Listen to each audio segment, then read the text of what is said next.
নমস্কাৰ কৃষক বন্ধুসকল, আপোনালোকৰ PM কিষাণৰ টকা দিয়া নটিচ আহি গ'ল। আপোনালোকে 20 নম্বৰ ইনষ্টলমেণ্টটো অহা 2 আগষ্টত আপোনালোকে পাব। ইয়াত নটিচ দিয়া হৈছে। এইটো PM কিষাণৰ পৰ্টেলত আপোনালোকে দেখিব পাইছে। তাত লিখা আছে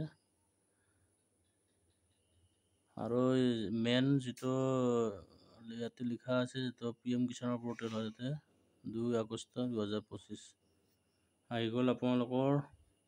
এতিয়া আপোনালোকৰ বেংকত টকাটো সোমাব আৰম্ভ কৰিব অহা 2 আগষ্টত।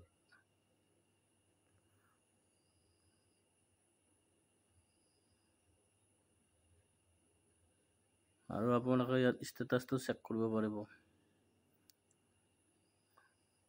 আপোনাৰ বেংক একাউণ্টৰ লগত আধাৰ কাৰ্ড লিংক থাকিব লাগিব আৰু KYC-টো ঠিক থাকিব লাগিব, অনলাইন ডকুমেণ্টছটো। মই এতিয়া মই এটা ষ্টেটাছ আপোনালোকক দেখাম।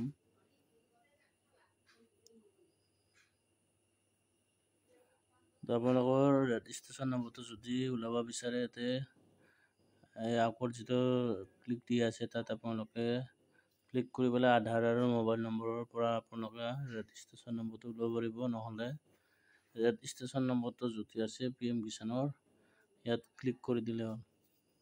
ক্লিক কৰি দি পেলাই আপোনাৰ ইয়াত কেপচাৰ বহাই চেণ্ড OTP যাব আপোনাৰ মোবাইলত, আৰু OTP-টো তাত বহাই দিয়াৰ পাছত আপোনালোকৰ ষ্টেটাছটো সম্পূৰ্ণৰূপে দেখিবলৈ পাব। মই দেখাই দিম এতিয়া।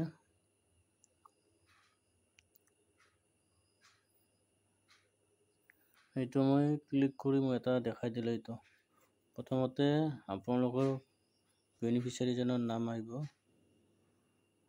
দ্বিতীয়তে আপোনাৰ ৰেজিষ্ট্ৰেশ্যন ডেট আহিব, কেতিয়া PM কিষাণৰ পৰা ৰেজিষ্টাৰ হৈছিল।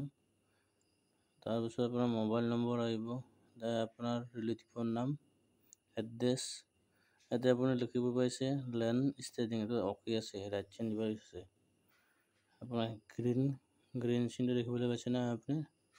ইয়াত ৰাইট চিন দি দিছোঁ মই, এইটো অ'কে থাকিব লাগিব। নেক্সট আপোনাৰ KYC-টো এইটো অ'কে থাকিব লাগিব। আধাৰৰ সৈতে বেংক একাউণ্ট লিংক থাকিব লাগিব। এইখিনি বস্তু আপোনাৰ যদি ক্লিয়াৰ থাকে, আপোনাৰ PM কিষাণৰ টকাটো আপোনালোকৰ বেংক একাউণ্টত সোমাই যাব। আৰু আপোনালোকৰ এই বস্তুটো আপোনালোকে চাব পাৰিব PM কিষাণ সন্মান নিধি